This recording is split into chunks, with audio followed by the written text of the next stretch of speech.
ଅଚଳ ହୋଇଛି ବ୍ୟାଙ୍କ। ଆଜି ଧର୍ମଘଟ କରିଛନ୍ତି ବ୍ୟାଙ୍କ କର୍ମଚାରୀ। କାରଣ ସବୁ ଶନିବାର ଛୁଟି ଦାବିରେ ବ୍ୟାଙ୍କ ବନ୍ଦ କରିଛନ୍ତି କର୍ମଚାରୀମାନେ। ମାସର ସମସ୍ତ ଶନିବାର ବ୍ୟାଙ୍କ ଛୁଟି ଘୋଷଣା ଦାବିରେ ଇଣ୍ଡିଆନ୍ ବ୍ୟାଙ୍କସ୍ ଆସୋସିଏସନ ପକ୍ଷରୁ ବ୍ୟାଙ୍କ ବନ୍ଦ ସହ ବିକ୍ଷୋଭ ପ୍ରଦର୍ଶନ କରାଯାଇଛି।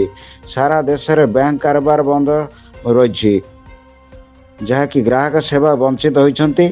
ଫଳସ୍ୱରୂପ ଗୋଟିଏ ଦିନରେ ପ୍ରାୟ 10,000 କୋଟି ଟଙ୍କାର କାରବାର ବନ୍ଦ ରହିବ ବୋଲି ଆଜି ଯାହା ସୂଚନା ରହୁଛି।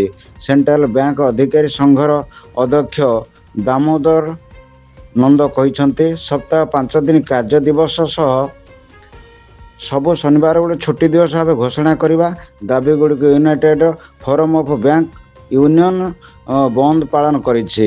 ଏହି ଧର୍ମଘଟରେ ବିଭିନ୍ନ ବ୍ୟାଙ୍କ ମଧ୍ୟ ରହିଛନ୍ତି। State bank, NPC, bank of Baroda ସମେତ 12 ଗୋଟି ରାଷ୍ଟ୍ରାୟତ୍ତ ବ୍ୟାଙ୍କ, ଆଞ୍ଚଳିକ ବ୍ୟାଙ୍କ, ଏଥିସହିତ ମଧ୍ୟ ସାମିଲ ଅଛନ୍ତି। ସମବାୟ ବ୍ୟାଙ୍କ ସେବା ମଧ୍ୟ ପ୍ରଭାବିତ ହୋଇଛି।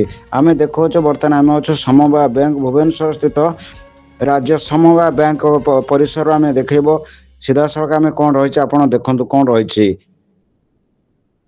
ଭୁବନେଶ୍ୱରରୁ ପ୍ରମୋଦ ପରିଡ଼ାଙ୍କ ରିପୋର୍ଟ, ସଂଘର୍ଷ ଟିଭି।